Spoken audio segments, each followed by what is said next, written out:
Movie के starting में हमें कुछ दोस्तों को दिखाया जाता है जो एक बीच पर पार्टी करने गए होते हैं और वो सारे दोस्त बहुत ज्यादा एंजॉय कर रहे थे और तभी उन्हें वहाँ पर एक अजीबोगरीब सी चीज मिलती है और वो लोग उसके साथ खेलने लगते हैं और कुछ हद तक उसे डैमेज भी कर देते हैं और उन्हें कुछ अंदेशा नहीं होता कि उसके अंदर क्या है। और इतनी बड़ी दारू पार्टी के बाद वो लोग बस इधर उधर सो जाते हैं। अगले सीन में हमें सुबह का वक्त दिखाया जाता है जहाँ कुछ दोस्तों की नींद खुलती है और उसमें से एक लड़की का रात का नशा अभी भी नहीं उतरा होता है और उसको उल्टी होने लगती है और बाकी दोस्त उसका मजाक बनाने लगते हैं। तभी एक और लड़की जो ऊपर कैबिन में थी वो देखती है कि एक बर्ड सैंड के ऊपर आके बैठती है और अचानक से वो सैंड के अंदर जाने लगती है और सैंड उसे पूरा निगल लेता है। और तभी वो अपने दोस्त से चिल्लाकर कहती है कि अपने पैर को सैंड पर मत रखना, वहाँ पर खतरा है। पर वो दूसरी लड़की वहाँ पर पैर रख चुकी थी और वो बहुत कोशिश करती है अपने पैर को खींचने के लिए पर वो ऐसा नहीं कर पाती। वो अपने हाथों का इस्तेमाल करती है पर गलती से उसके हाथ भी सैंड में फंस जाते हैं और वो डर के मारे चिल्लाने लगती है। तभी गाड़ी में बैठा एक और दोस्त उसकी मदद को आगे बढ़ता है पर जैसे ही वो गाड़ी से उतरकर सैंड पर आता है और सैंड उसे खींचने लगती है, वो सैंड में फंसकर मुंह के बल गिर जाता है और सैंड से चिपक जाता है और धीरे धीरे उसके चेहरे की चमड़ी सैंड से चिपक रही होती है और वो धीरे धीरे सैंड के अंदर जाने लगता है और सारे दोस्त बहुत ज्यादा डर जाते हैं और अब कोई भी उनकी मदद करने को नहीं आना चाहता। पर तभी कैबिन में मौजूद एक और दोस्त उसकी तरफ एक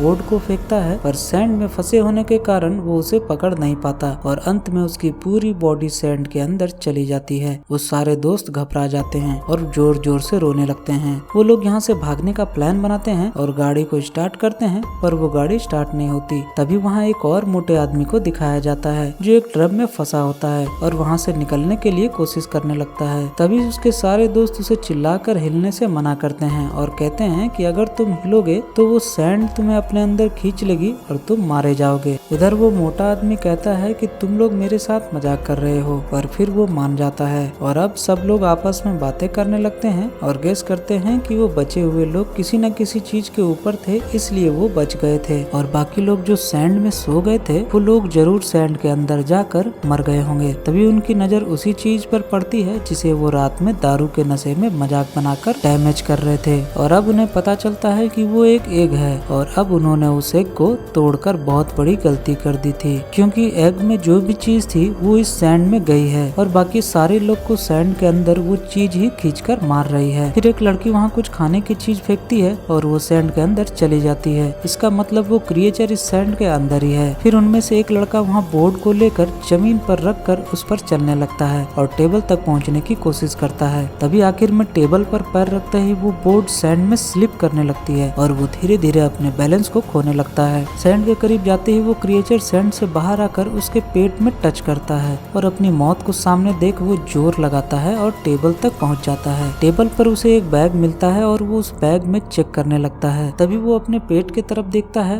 और उसके पेट में बहुत बड़ा जख्म हुआ था और फिर वो सारे लोगों को रिलैक्स होने को कहता है और अपने दोस्तों की तरफ खाने पीने की चीजें फेंकने लगता है। तभी उसके पेट के जख्म बड़े हो जाते हैं और पेट से खून निकलने लगता है और वो वहीं टेबल में लेट जाता है। तभी कार में बैठी हुई लड़की को याद आता है कि उन सारे लोगों के फोन कार की डिक्की में है पर उनमें से कोई भी सैंड में जाने की हिम्मत नहीं करता। तभी कार में बैठी एक लड़की हिम्मत जुटाती है और डिक्की को ऊपर से ही खोलने की कोशिश करने लगती है पर वो डिक्की पूरी तरह नहीं खोल पाती और थोड़ी बहुत मशक्कत करने के साथ वो डिक्की को खोल ही लेती है। तभी वहाँ एक पुलिस की कार आती है और वो लोग उस पुलिस की कार को देखकर आवाज देने लगते हैं और तभी डिक्की को खोल रही लड़की की उंगली डिक्की में फंस जाती है और वो चिल्लाने लगती है। उधर पुलिस वाला वहाँ आकर कार से नीचे उतरता है और सारे लोग ये देखकर हैरान हो जाते हैं क्योंकि सैंड ने उसे कुछ भी नहीं किया होता। फिर वो पुलिस वाला टेबल में पड़े लड़के को देखता है और कहता है कि ये सब कैसे हुआ। फिर वो ड्रम में फंसे लड़के की मदद करने जाता है पर वेट ज्यादा होने के कारण वो उसे नहीं निकाल पाता और उसे कहता है कि मैं अपनी टीम को जल्द यहाँ भेजता हूँ जो तुम लोगों को रेस्क्यू कर लेगा। पर तभी सारे लोग मिलकर उस पुलिस ऑफिसर को बताते हैं कि सैंड में कोई क्रिएचर है जो हमारे दोस्तों को मार दिया और सैंड के अंदर खींच लिया। पर तभी वो पुलिस वाला कहता है कि मैं भी तो सैंड में खड़ा हूँ पर मुझे तो कुछ भी नहीं हो रहा। और तभी पुलिस वाले को लगता है कि ये लोग कोई भद्दा सा मजाक कर रहे हैं और वो अपने वॉकी टॉकी निकालने लगता है। तभी उसके कार की चाबी नीचे गिर जाती है और जैसे ही वो कार की चाबी उठाने के लिए नीचे झुकता है तभी वो क्रिएचर पुलिस वाले को पकड़ लेता है और उसका आधा हाथ सैंड के अंदर ही रह जाता है। वो पुलिस वाला दर्द से चीखने लगता है और धीरे धीरे वो भी सैंड के अंदर चला जाता है और क्रिएचर क्रिएचर उसे भी मार डालता है। फिर कैबिन वाला लड़का बाकियों से कहता है कि पुलिस ऑफिसर ने पैरों में जूते पहने थे जो मजबूत थे और अगर हम भी पैरों में कुछ पहन लें तो यहाँ से बाहर निकल सकते हैं। और वो कार वाली लड़की को टॉवल फेंकने को कहता है और वो लड़की टॉवल उसकी तरफ फेंकती है। तभी टॉवल पकड़ने के चक्कर में वो लड़का नीचे गिर जाता है और सैंड के अंदर जाने लगता है। सैंड से कुछ टेंटिकल जैसी चीज बाहर आती है और उसके पूरे बॉडी में चिपक जाती है और धीरे धीरे उसकी मौत हो जाती है और उसकी पूरी बॉडी सैंड के अंदर चली जाती है। तभी कैबिन वाली लड़की कार में कूद जाती है और वहाँ कार में बैठी लड़की को थप्पड़ मारती है क्योंकि इस बीच में आने का प्लान उसी लड़की का होता है। फिर वो लोग मिलकर डिक्की में फंसी लड़की को छुड़ाने की कोशिश करने लगते हैं और कुछ मशक्कत के साथ वो उस लड़के के हाथ को छुड़ा ही लेते हैं। दूसरी तरफ वो मोटा आदमी ड्रम में फंसे होने के कारण ब्लीड करने लगता है और बहुत सारा खून जब सैंड की तरफ जाता है तो उस क्रिएचर को यहाँ पता चल जाता है कि यहाँ पर कोई जिंदा इंसान मौजूद है और उसके टेंटिकल बाहर आने लगते हैं। तभी बाकी लड़कियां कार से नीचे उतरकर टेबल तक जाने की कोशिश करती हैं और वहाँ पड़े चीजों से एक रास्ता बनाती हैं और दो दोस्तों ने टेबल तक का रास्ता तय कर लिया था। पर जब तीसरी लड़की टेबल तक जा रही होती है तभी बीच रास्ते में उसके हाथ से खून निकलने लगता है और सैंड में गिर जाता है और सैंड में गिरते ही वो क्रिएचर पूरी तरह से उस लड़की को सैंड के अंदर ले लेती है और मार डालती है। तभी हमें उस मोटे आदमी को दिखाया जाता है जिसकी तरफ वो क्रिएचर धीरे धीरे जा रहा था। दूसरी तरफ वो लड़कियां अपने पैर में टॉवल लपेटकर सैंड में चलने लगती है और उसे कुछ भी नहीं होता और वो पुलिस ऑफिसर के कार तक पहुंच जाती है। तभी हमें उस मोटे आदमी को दिखाया जाता है जो अब क्रिएचर का खाना बनने वाला था और वो क्रिएचर उसकी पूरी बॉडी को ड्रम के अंदर से ही खींच लेता है और अब उस क्रिएचर के टेंटिकल बड़े होने लगे थे और वो क्रिएचर भी ताकतवर हो गया था। वो क्रिएचर पुलिस ऑफिसर वाले कार को हिलाने लगता है और वो लड़की कार के ऊपर गिरकर बेहोश हो जाती है। अब अकेली बची लड़की बहुत डर जाती है और वहीं टेबल पर थोड़ा रिलैक्स करने लगती है। तभी रात हो जाती है और पुलिस ऑफिसर के कार पर बेहोश हुई लड़की को होश आ जाता है और फिर वो लड़की एक बाथटब को बिछाती है और वो अपने दोस्तों को वहाँ से निकालने लगती है और पुलिस वाली कार में आने लगती है। तभी रास्ते में ही क्रिएचर बाहर आ जाता है और अपने टेंटिकल से कार के दरवाजे को बंद कर देता है और उस लड़की पर हमला करने लगता है। तभी वो लड़की हार नहीं मानती और कार के ऊपर चढ़ जाती है और उसे वहाँ गैसोलीन की एक बोतल नजर आती है और वो उसे उठाने जाती है। तभी वो क्रिएचर उस बोतल में छेद कर देता है और वो लड़की तुरंत ही दूसरी बोतल उठा लेती है और उस क्रिएचर पर फेंकने लगती है और उसके टेंटिकल में आग लग जाती है और वो क्रिएचर तड़पने लगता है और धीरे धीरे सैंड के अंदर जाने लगता है। फिर वो लोग सैंड में उतरने की हिम्मत नहीं करते और रात गाड़ी में ही बिताने की सोचते हैं और सुबह होते ही कोई आदमी कार की शीशे पर आकर नॉक करता है और वो धीरे धीरे पैर को सैंड में रखते हैं और देखते हैं कि अब उनके पैर सैंड में नहीं फंस रहे और शायद उन्होंने उस क्रिएचर को मार दिया होता है और फिर वो दोनों दोस्त वहाँ से जाने लगते हैं। पर तभी हमें उस क्रिएचर को दिखाया जाता है जो मरा नहीं था बल्कि अब वो सैंड से निकलकर समंदर में चला गया होता है और अब वो क्रिएचर शहर की तरफ जा रहा होता है वहाँ तबाही मचाने के लिए। और उसी के साथ ये मूवी यहाँ खत्म हो जाती है। मिलते हैं अगले वीडियो में। जय हिंद।